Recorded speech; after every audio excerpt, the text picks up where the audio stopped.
এইদিকে শেষ হলো,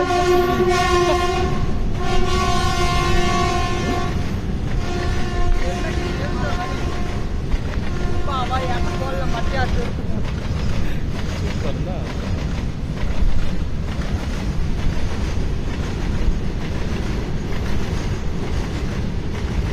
মাছ ঝাপসা হয়ে যাচ্ছে তো।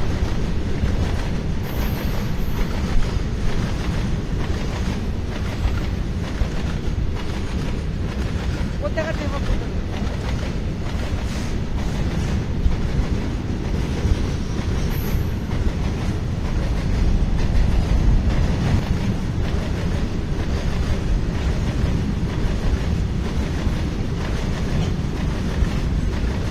তো এইখানে মালগাড়ির পথ শেষ হয়ে গেল।